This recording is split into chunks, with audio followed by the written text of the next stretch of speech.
Na parte 2 do nosso curso sobre desvio de eficiência dos mercados, nós vamos estudar as externalidades.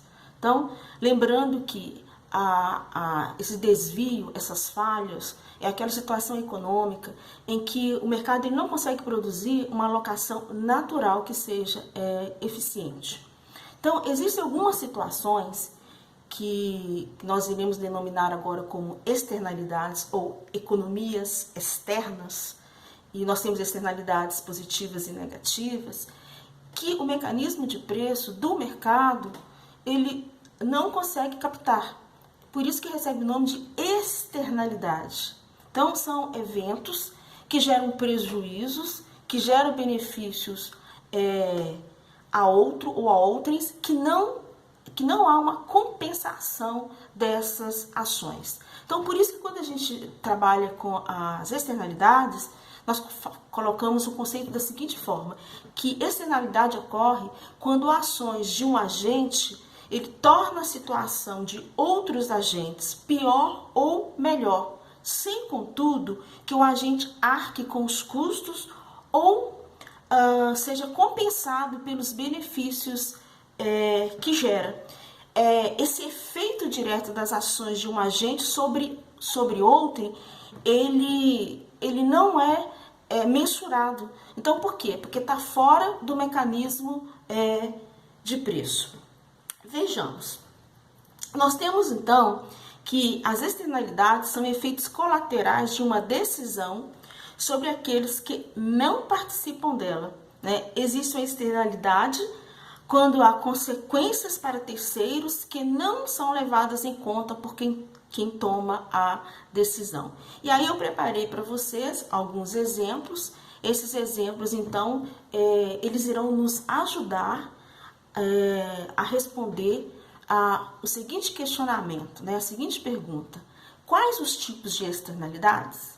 Então, eu preparei para vocês 4 tipos de externalidade e exemplos para esses tipos de externalidades. Então, nós temos aqui a externalidade positiva de produção.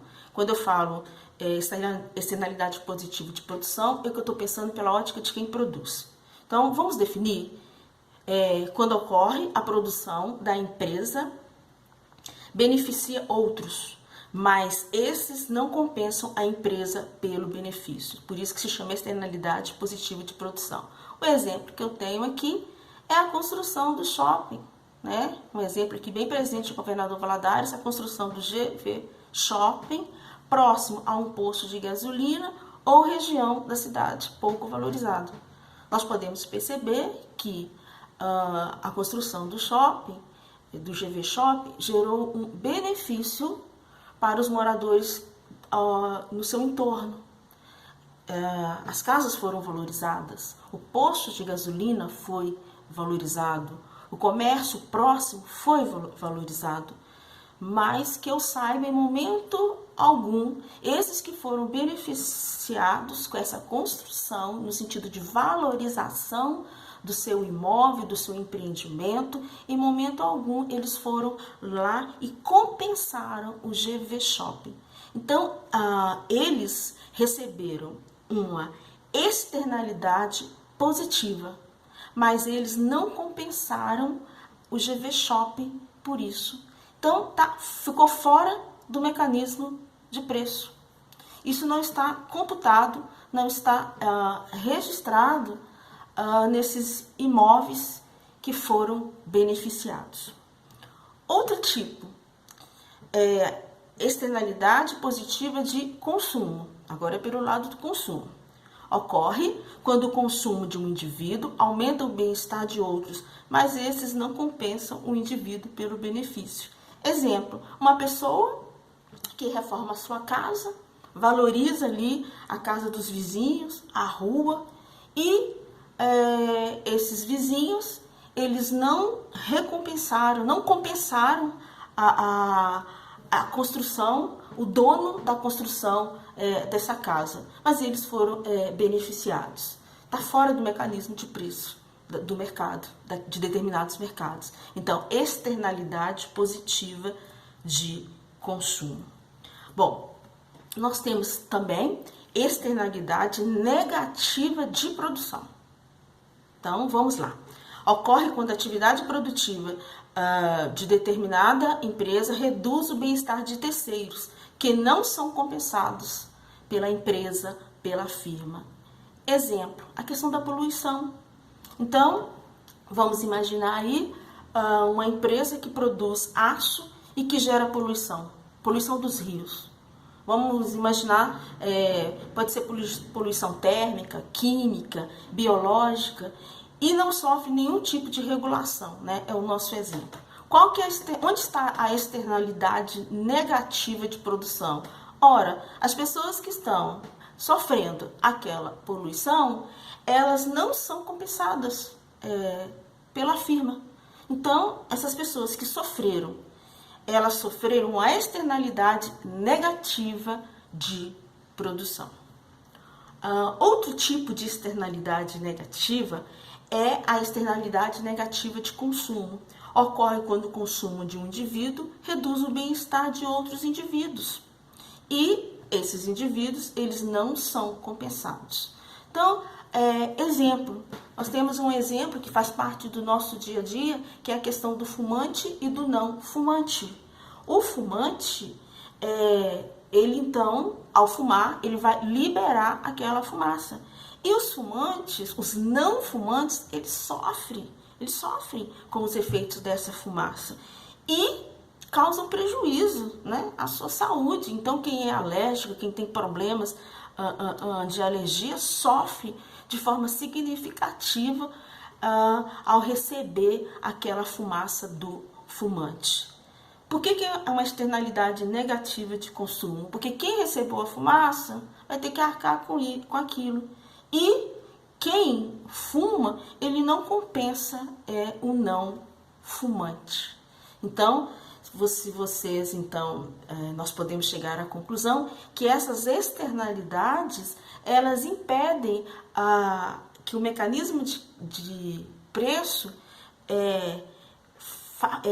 faz a captação desses eventos externos ao mercado. Eles fogem ao mecanismo de preço, por isso que é denominado externalidade. E essas externalidades podem ser positivas ou negativas. Ainda no contexto das falhas de mercado, de desvio de eficiência de produção, nós temos a informação incompleta. Quando nós estudamos o mundo da concorrência perfeita, que é o nosso modelo referencial, lá tem como pressuposto a informação completa. Então vamos ver o que seria uma informação incompleta, denominada também de assimetria de informação. É quando dois ou mais agentes econômicos estabelecem em si uma transação econômica com uma das partes envolvidas detendo informações que qualificam ou quantifica superiores a das outras. Ou seja, uma das partes tem melhores informações, tanto no aspecto qualitativo como no aspecto quantitativo, superior à outra. Não é igual, por isso que a informação ela é assimétrica. Nas relações econômicas, isso pode gerar vários problemas. Eu quero aqui mencionar para vocês dois problemas que nós denominamos de seleção adversa e risco moral. O que significa uma seleção adversa? A seleção adversa é quando os compradores selecionam de maneira incorreta determinados bens e serviços no mercado. E aí, a gente pode considerar isso como um problema pré-contratual, que a seleção adversa se dá antes da assinatura de um contrato, onde uma das partes detém mais conhecimento do que a outra sobre o que está sendo acordado. Um outro risco da informação assimétrica, incompleta, é a questão do risco moral. Então, o que significa risco moral? É o risco associado à mudança do comportamento pelo ator econômico, pelo agente econômico, por ter seu bem protegido, considerado como um problema pós-contratual. Então, o risco moral, ele é considerado pós-assinatura do contrato e refere-se à possibilidade de que um agente econômico mude seu comportamento de acordo com os diferentes contextos nos quais ocorre a transação econômica. Então é interessante. A informação assimétrica, incompleta, ela gera dois problemas: seleção adversa, que nós podemos caracterizar como um evento pré-contratual, e o risco moral, um evento que pode surgir, então, que ocorre pós-contrato. Separei para vocês dois exemplos de seleção adversa e risco moral. Então, vamos adentrar no mercado de carros. Imagine o caso do seguro: uma empresa seguradora de carros não tem como monitorar o comportamento daqueles que contratam seus serviços. O que seria a seleção adversa? Seleção adversa. Antes de fazer um seguro, a gente evitava transitar em bairros com alta incidência de roubos. Conferia se a porta estava realmente trancada. Enfim, tomava todas as precauções porque não tinha o seguro e era um bem, né, importante para aquele consumidor. Aí a seguradora, então, oferta o seguro é realizado, o contrato é assinado. Aí cai no contexto do risco moral. Uma vez assinado o contrato, revela-se menos prudente. Aquele consumidor que era tão prudente, pós assinatura do contrato, ele se torna imprudente. Então, isso aqui nós chamamos de risco moral, e é uma situação que ocorre pós-contrato. Consequências: uma seguradora pode exigir de donos de veículos de GPS, alarmes, trancas especiais. Pode cobrar um prêmio maior se o dono do carro residir em um bairro com alta incidência de roubo ou se ele tiver menos de 30 anos de idade. Enfim, a questão da seleção adversa e do risco moral, dentro do contexto de informação assimétrica, ela acaba gerando custos adicionais, que é o que nós denominamos custos de transação, e muitas vezes chega a inviabilizar o negócio no mercado de bens e serviços. Por fim, uma outra falha que desvia o mercado de sua produção eficiente é a oferta de bens públicos, tá? Isso acontece porque, em alguns casos, o consumo adicional de uma unidade por uma pessoa não afeta o consumo de terceiros. Então, você pode encontrar pessoas que não pagam, encontra pessoas que não pagam pelo serviço ou produto e pode utilizá-los à vontade. É o que nós chamamos na economia do carona, né? O free riders. Porque não tem como você, então, separar, individualizar esse consumo. E aí essa oferta de bens públicos gera uma distorção no sentido da quantidade eficiente de produção dos bens e serviços para o mercado. Então, basicamente, os bens de uso público, por exemplo, como iluminação pública, tem duas peculiaridades: não rivalidade. O uso por uma pessoa não reduz a sua disponibilidade aos demais, e não exclusividade. Ninguém pode ser impedido de usá-los. Então, estão disponíveis de forma coletiva. Do contrário de bens e serviços contratados individualmente. Então, o mercado, esse tipo de bens públicos, eles acabam, então, muitas vezes, não atraindo investimentos privados, permanecendo, então, sobre a gestão do Estado. Então, o que nós acabamos de estudar agora? Falhas de mercado. Falhas de mercado, vamos trazer aqui à memória, é uma situação econômica onde o mercado não consegue produzir uma alocação natural que seja eficiente.